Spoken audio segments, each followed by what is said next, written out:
कि जब हम अनपढ़ थे तो हम गांव में रहते थे। जब हम अनपढ़ थे तो हम गांव में रहते थे। हम पढ़े लिखे हो गए तो तनाव में रहते हैं। अच्छा। जब हम अनपढ़ थे तो हम गांव में तो रहते अंधेरे में रहते थे।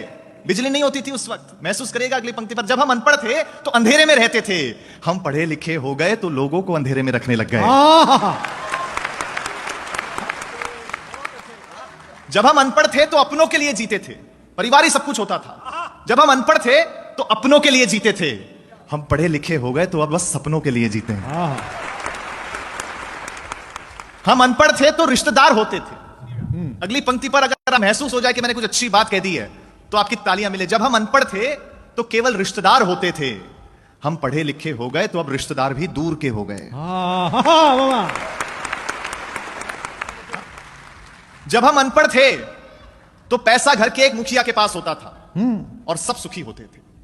हम पढ़े लिखे हो गए तो आज पैसा सबके पास है लेकिन सुखी। जब हम अनपढ़ थे तो परिवार ही बैंक बैलेंस हुआ करता था। हम पढ़े लिखे हो गए तो बैंक बैलेंस के चक्कर में परिवार का बैलेंस ही खो गया। हाँ। देखिए, अनपढ़ों ने हमें दिया बहुत कुछ है, लिया कुछ भी नहीं है।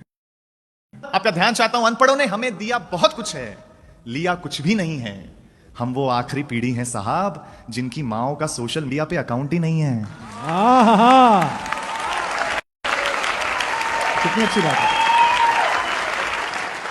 अंतिम दो पंक्तियां कह करके आपसे विदा चाहता हूं। आपको लगे अगर रोहित शर्मा ने अच्छी ओपनिंग कर दी हो तो मुझे तालियों से विदा कर देना। कि जहां हर इंसान भोला है, मन का सच्चा है, दिल साफ है। जहां हर इंसान भोला है, मन का सच्चा है, ऐ शहर तुझसे तो मेरे अनपढ़ों का गांव ही अच्छा है। बहुत बहुत धन्यवाद।